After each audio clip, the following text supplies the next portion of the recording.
Russia, and to a much lesser extent Kyrgyzstan, but also quite significantly for our economy, have been affected by Western sanctions. Do you think that Russia and Kyrgyzstan can join forces to counter the challenge posed by sanctions? If external challenges arise against someone, then, of course, those against whom problems arise seek acceptable solutions. This certainly brings people together in some way. But that's not the point, in my opinion. The point is that Russia and Kyrgyzstan are united by something completely different.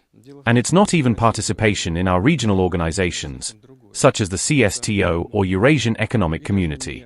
The fact is that we have inherited things from the Soviet Union that are intangible. These are relationships between people, interpersonal connections, respect for each other's culture and language. I've said this many times and would like to repeat it again.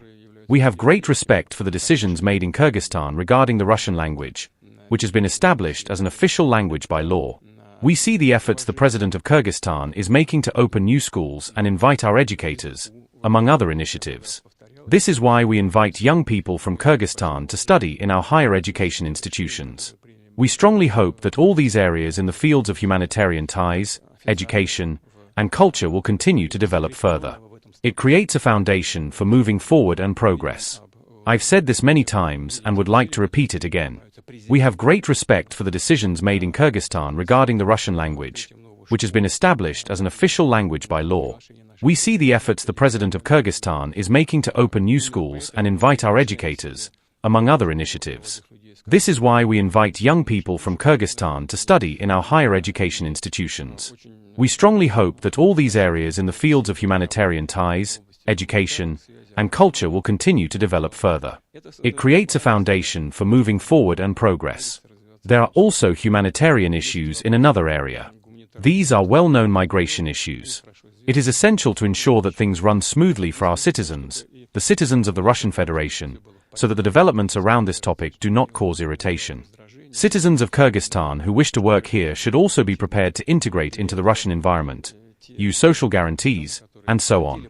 All this requires a lot of ongoing joint work to iron out any rough areas, and to use the advantages inherited from the past, which can now be consolidated.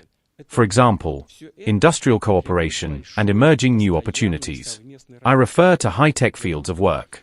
I recently mentioned at a press meeting about Yandex's operations. It's not just food delivery or taxis, but also the development of artificial intelligence.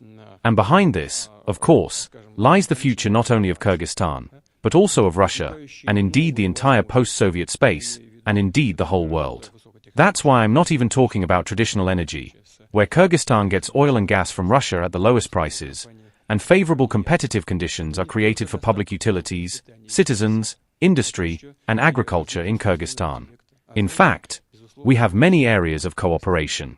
Of course, if something comes up, we think about how to minimize these restrictions. But we don't even focus on that. We think about the future, about the prospects for our relations. In recent years, there has been talk in the Russian Federation that the Russian economy is turning eastward. Indeed, trade with Asian countries, particularly Kyrgyzstan, is growing, but sooner or later the conflict in Ukraine will end. Is it possible that the Russian economy will turn back towards the EU if sanctions are lifted? I hope that the conflict in Ukraine will end. You said sooner or later. The sooner, the better. However, this will only happen if we achieve the objectives of the special military operation. But the point is not that we are making some kind of strategic shift in connection with the events in Ukraine. Since the 2000s, as I have said many times before, we have indeed begun to pay more attention to this aspect of our cooperation, not because we have had any problems with our European partners, but because the economies of the countries of the East and the Global South are developing at a faster pace than those of Western countries. Growth rates are rising here, in the East, and not in the European part of our subcontinent. It was a natural shift, a careful one. We were in no hurry. We simply saw what was happening. We simply started buying more of our own goods, and we started selling more there.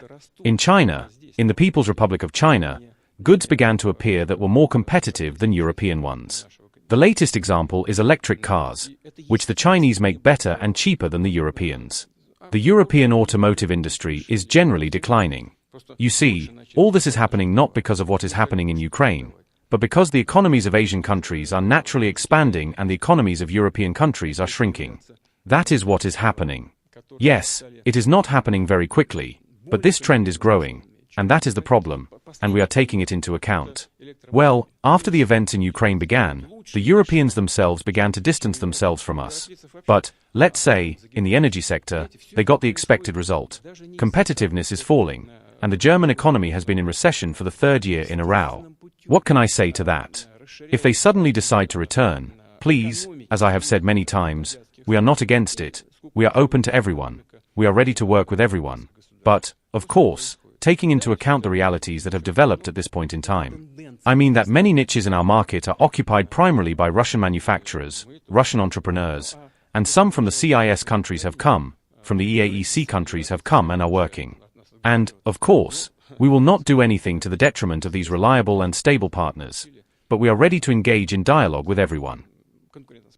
This is your second official visit to Kyrgyzstan. It has special significance and status. This is evident from the list of agreements that were adopted as a result of the visit and the way in which you were welcomed by the Kyrgyz side. Literally everything that is most beautiful and spectacular in the rich culture of the nomads was presented to you. We have a friendly personal relationship, without any exaggeration. He is a reliable partner and a trustworthy friend. As for these formal matters, I always take a very reserved approach to them, but from time to time, it seems that they are also necessary and in demand in order to emphasize the special nature of our interstate relations.